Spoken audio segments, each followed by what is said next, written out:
Hola, soy José Gabriel Zambrano y en esta segunda sesión de su módulo de enfermedades infectocontagiosas hablaremos sobre la infección por SARS-CoV-2 y el síndrome respiratorio agudo COVID-19 causado por este virus.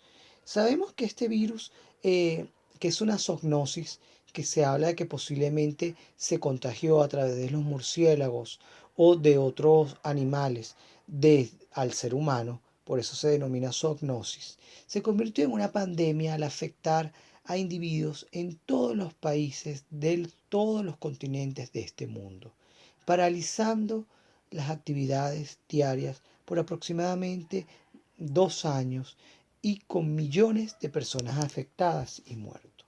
Mucho se ha hablado del virus y del COVID-19 y sus implicaciones en la cavidad bucal. Todavía no estamos muy claros de cuáles son las lesiones que realmente podrían estar asociadas a la infección viral, cuáles podrían estar asociadas al tratamiento aplicado por los médicos para el control de la infección viral y cuáles van a ser las manifestaciones post-COVID de aquellos pacientes que padecieron la enfermedad. Este es un tema muy interesante y muy importante de estudiar en estos momentos. Uno de los órganos blancos de los cuales se ha hablado mucho y que no solamente es afectado por el virus del SARS-CoV-2, sino por otros virus como adenovirus, el virus de la mononucleosis infecciosa, citomegalovirus, Epstein-Barr, son las glándulas salivales. Estos han sido los órganos para infecciones virales múltiples, como hemos visto, hasta por la del VIH, que en algunos pacientes podría causar agrandamientos parotidios idiopáticos. Pero dada la novedad de esta pandemia, se han formulado las siguientes preguntas. ¿Las glándulas salivales pueden ser un órgano diana para la infección y replicación del virus SARS-CoV-2?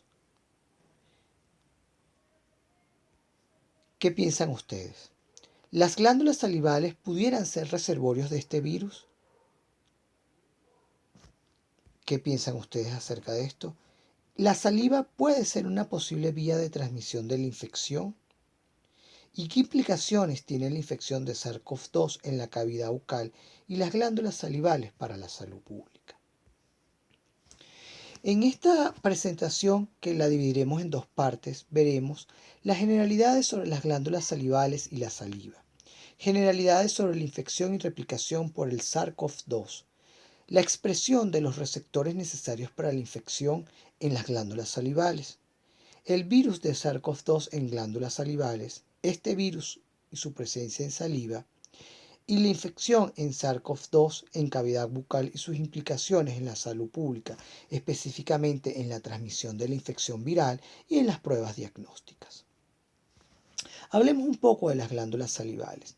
Debemos recordar que una glándula salival está constituida por una unidad funcional denominada cialona.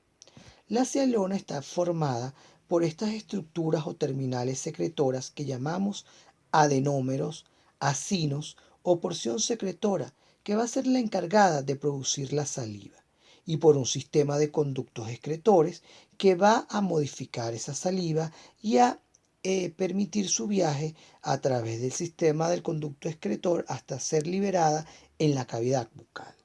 Además, encontramos células mioepiteliales, que son estas que vemos de color amarillo, que son células que forman una red alrededor de los acinos o de los adenómeros y de la porción inicial del conducto excretor y que tienen la función de contraerse, por eso se llama mioepiteliales, pero también de unirse a través de fuertes complejos de unión para formar esa red que va a contribuir cuando se contrae a la excreción de la saliva, del acino a los conductos excretores.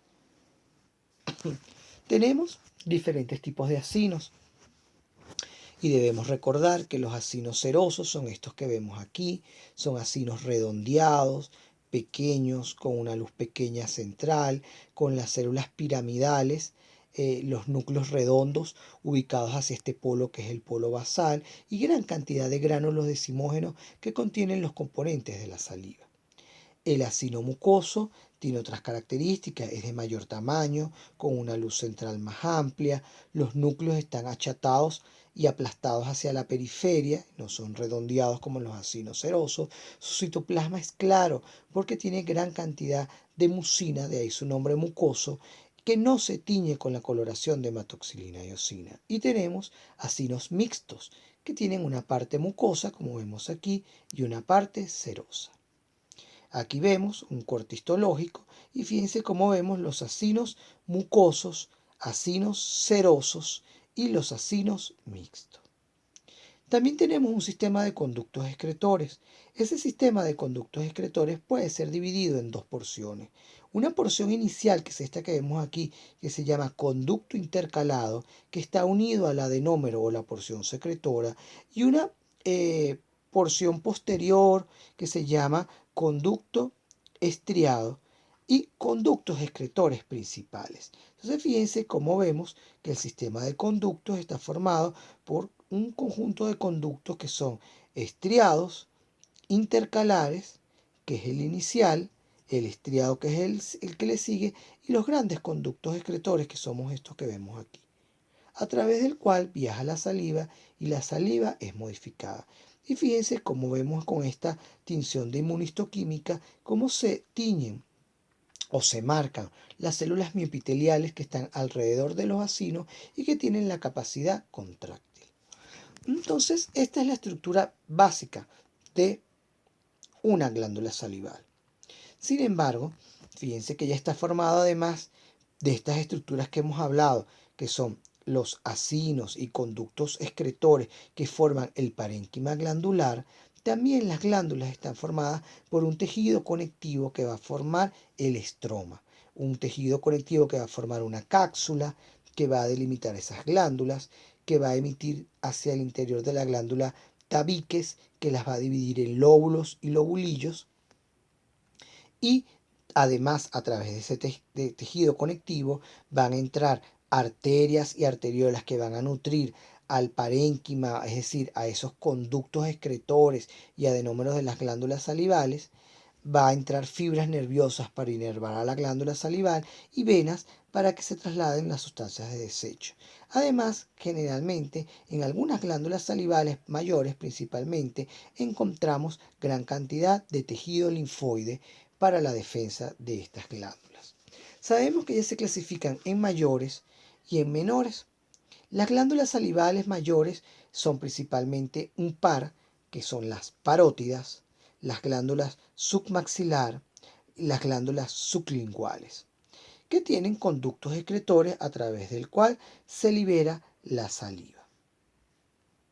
Y las glándulas salivales menores son un conjunto de glándulas que no tienen una estructura tan bien organizada como las glándulas salivales mayores, que representan verdaderos órganos en la cavidad bucal, sino que son pequeñas cialonas distribuidas por toda la mucosa bucal. Entonces, de acuerdo a su ubicación, si están en los labios las llamamos labiales, si están en la lengua las llamamos linguales, en la punta de Blandín y Nunn también tenemos unas glándulas posteriores que son serosas puras llamadas de von Eckner.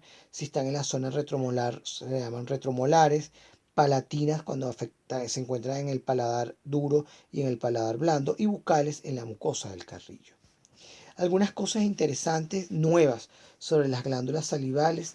La principal es que hay un descubrimiento de una nueva glándula salival mayor, que son las glándulas tubáricas, que las encontramos en la nasofaringe y que pudiera tener un importante papel, como vamos a ver al final, en la infección por SARS-CoV-2 en la nasofaringe y orofaringe principalmente.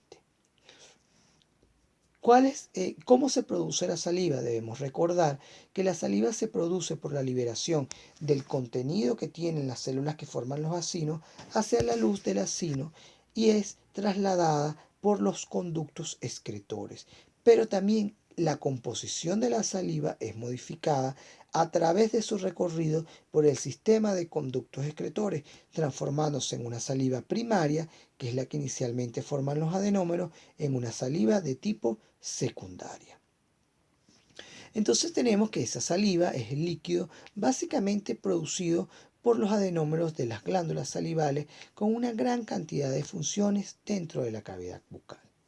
Ahora hablemos del virus SARS-CoV-2 y vamos a ver su estructura. Es un coronavirus de la familia CoV-B y es un virus ARN, es decir, que dentro de su interior encontramos un material genético de ARN. Está formado por una cápsula, que es una bicapa lipídica o membrana lipídica, y por proteínas de transmembrana, como puede ser estas amarillas que son las proteínas E, las verdes que son las proteínas M, pero las más importantes son estas que parecen una espiga y de hecho se llaman proteína S de Spike, que en inglés significa espiga y que tiene mucho que ver básicamente con el proceso de infección de estas células a las células epiteliales del huésped, en este caso del humano. Entonces fíjense aquí cómo tenemos este virus. Como les dije que en su interior tienen el material genético o ARN y que tiene esta proteína que aquí está en amarillo que se llama S.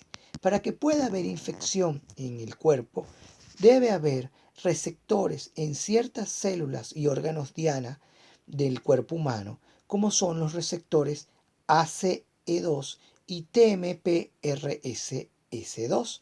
Son receptores que tienen las células de nuestro cuerpo que permiten la unión del virus a la célula. ¿Qué sucede? Hay una enzima que tiene el huésped, que es decir, en este caso el ser humano o los tejidos que va a infectar el virus, que se llama furina, que esta proteasa excinde o divide a la proteína S del virus en dos, en S1 y S2. La porción S1 de color verde se va a unir al receptor ACE2, mientras que la porción S2 o de color amarillo se va a unir al receptor TMPRSS2. Es decir, que es necesario la presencia de ambos receptores en la célula huésped o de los órganos que va a infectar el virus para que pueda ocurrir efectivamente esta infección. El AC2 es la enzima convertidora de la angiotensina 2 y el TMPRSS2 es la serina de proteasa de transmembrana. ¿Qué ocurre? Entonces a través de estos receptores se une fuertemente el virus a la célula huésped y ingresa a la célula a través de un proceso que se llama endocitosis. Prácticamente la célula de nuestro cuerpo fagocita o se come al virus y una vez dentro el virus se libera su material genético o el genoma viral, se une ese genoma viral a la célula, se integra a ella y comienzan a producir las proteínas necesarias para formar nuevas partículas virales. Se forma una gran cantidad de partículas virales dentro de la célula del huésped y ellas son liberadas a través de exocitosis para aumentar la carga viral, lo que hace que esta enfermedad sea ampliamente transmisible. Es decir, que tiene un mecanismo muy parecido a la que tienen todos los virus. Ahora bien, ¿cuáles son los aspectos críticos para la infección por SARS-CoV-2? Como les dije, la expresión de estos receptores en las células del tejido humano y la expresión de la proteína o de la proteasa, en este caso la furina del huésped, para cortar la proteína S viral, necesario paso para la infección en el cuerpo humano.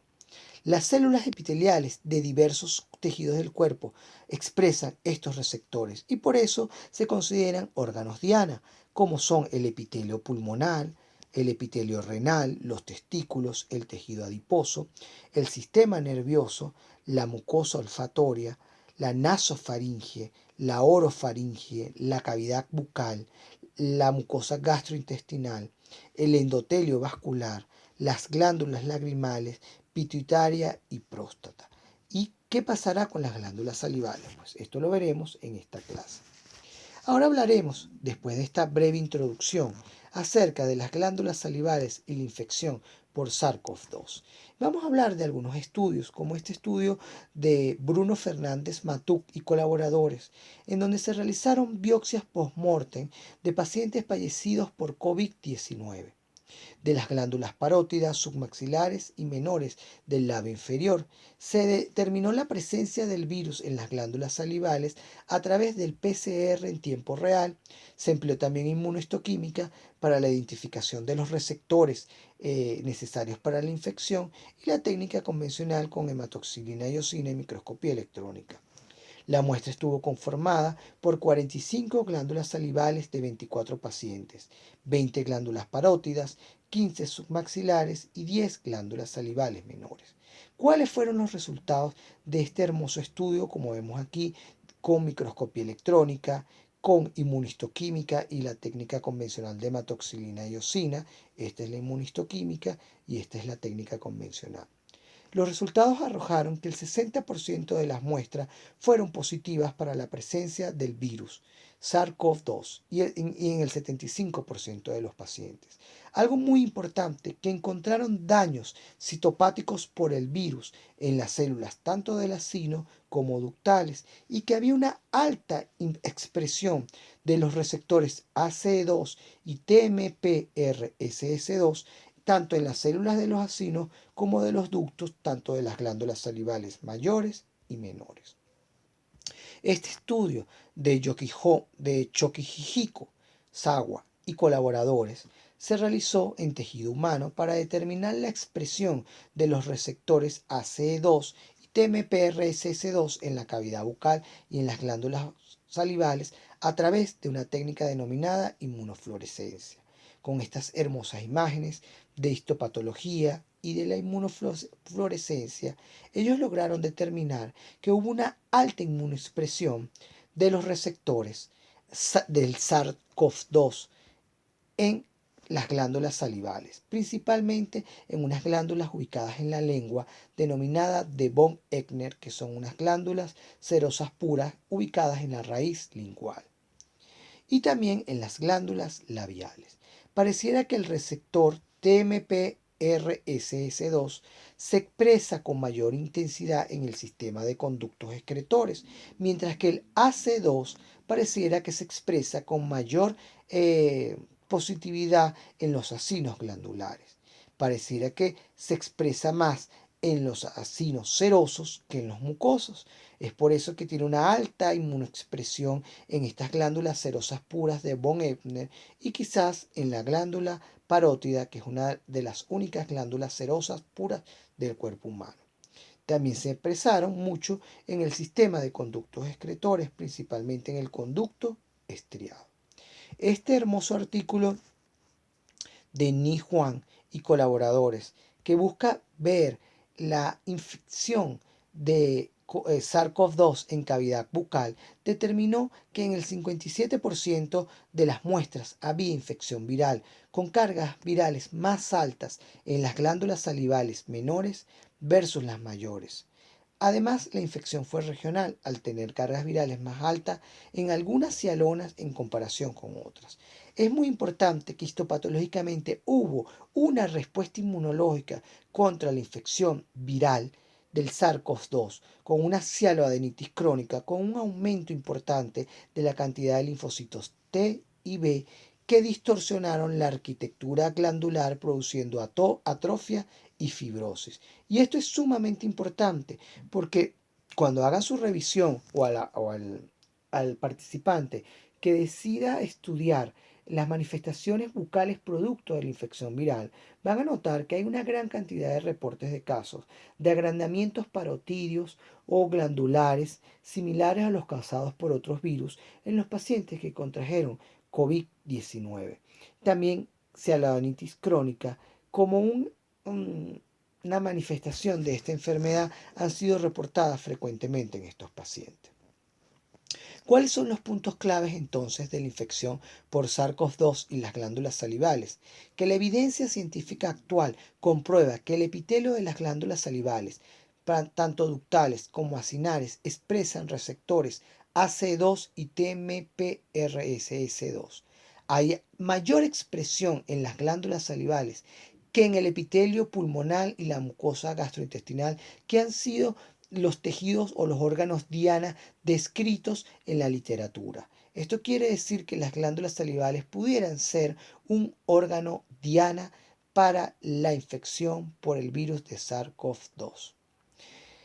Las células acinares y ductales presentaban daños citopáticos, es decir, daños por el virus de SARS-CoV-2, lo que también evidencia la infección de estos órganos por este virus, además de una respuesta inmune local, producto de esa infección. Las glándulas más afectadas parecieran ser las menores, seguidas de las submaxilares y las parótidas.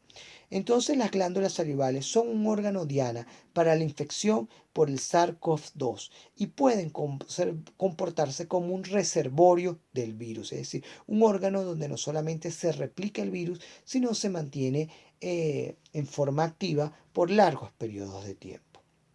Entonces, para resumir, lo que pareciera pasar es que el virus del SARS-CoV-2 es a través de la proteasa de las glándulas salivales se extienden S1 y S2.